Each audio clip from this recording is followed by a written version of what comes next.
बिहार की सियासत में इन दिनों काफी कुछ हो रहा है। सीट शेयरिंग को लेकर महागठबंधन में घमासान मचा हुआ है। साथ ही हाल के दिनों में बयानबाजी भी तेज होती जा रही है। जदयू और आरजेडी एक दूसरे पर हमलावर हैं। दूसरी ओर बदलाव की अटकलें भी हैं। इन सब के बीच सीएम नीतीश कुमार चुप हैं। उनकी इस चुप्पी को लेकर कयासों का बाजार गर्म है।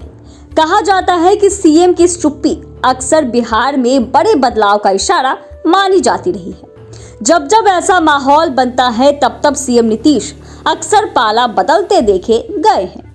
तो क्या बिहार में बड़ा बदलाव होने वाला है या उनकी चुप्पी का कुछ और ही राज है? आइए जानते हैं इस रिपोर्ट में। दरअसल नीतीश कुमार के जदयू की कमान अपने हाथ में लेने के बाद से ही सियासी गलियारे में हलचल तेज है। तभी से ऐसी अटकलें हैं कि वह एक बार फिर पाला बदल सकते हैं।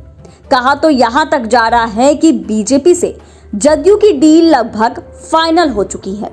इधर सीएम नीतीश के करीबी मंत्री अशोक चौधरी भी कह चुके हैं कि कल क्या होगा किसी को पता है, कुछ भी हो सकता है। इधर हाल के दिनों जदयू और राजद कांग्रेस के बीच बयानबाजी तेज होती दिख रही है। ऐसा लग रहा है कि महागठबंधन में सब ठीक नहीं चल रहा है। एक तरफ सीट बंटवारे को लेकर विवाद बढ़ता जा रहा है तो दूसरी ओर सीएम नीतीश को इंडिया गठबंधन में उचित सम्मान नहीं मिलने से भी हंगामा बढ़ा है। ऐसे में सीएम नीतीश के नेताओं ने मोर्चा संभाल रखा है और लगातार बयानबाजी कर रहे हैं। इधर सीएम नीतीश चुप्पी साधे हुए सब देख रहे हैं। इधर हाल के दिनों में जदयू आरजेडी पर ज्यादा हमलावर है। पहले जब शिक्षा मंत्री प्रोफेसर चंद्रशेखर ने रामचरितमानस को विवादित किताब बताया था और इस पर सवाल उठाया था, तब जदयू के मुख्य प्रवक्ता नीरज कुमार ने चुप्पी साध ली थी। उन्होंने कुछ खास जवाब नहीं दिया था। हालांकि जब नीरज कुमार ने आरजेडी नेताओं के विवादित बयान पर मोर्चा खोल दिया, फतेह बहादुर सिंह और प्रोफेसर चंद्रशेखर के हिंदू आस्था को आहत पहुंचाने वाले बयान पर खूब सुनाया। उन्होंने सीधे तौर पर कहा कि जो धार्मिक आस्था के खिलाफ है जदयू उनका समर्थन नहीं करेगी। साथ ही उन्होंने इस मामले में आरजेडी सुप्रीमो लालू प्रसाद यादव को भी लपेट लिया।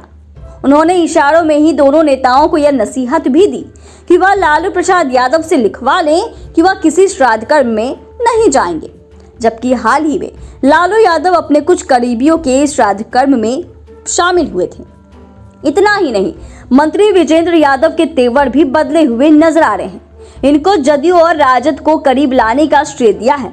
सीएम नीतीश खुद ऐसा कह चुके हैं। उन्होंने सीट बंटवारे पर आरजेडी को यह साफ कह दिया कि 16 सीट तो उनकी है ही, बात आगे की सीटों पर होनी चाहिए।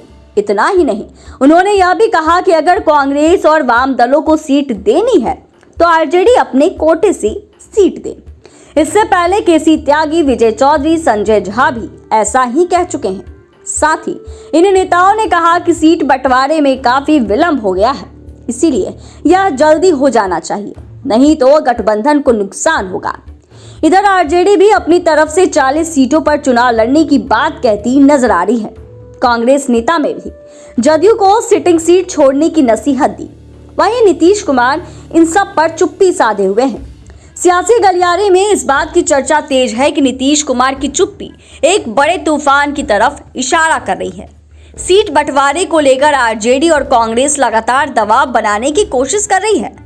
हालांकि कहा जाता है कि नीतीश कुमार ऐसे दबाव और नसीहतों के फेर में नहीं पड़ने वाले हैं।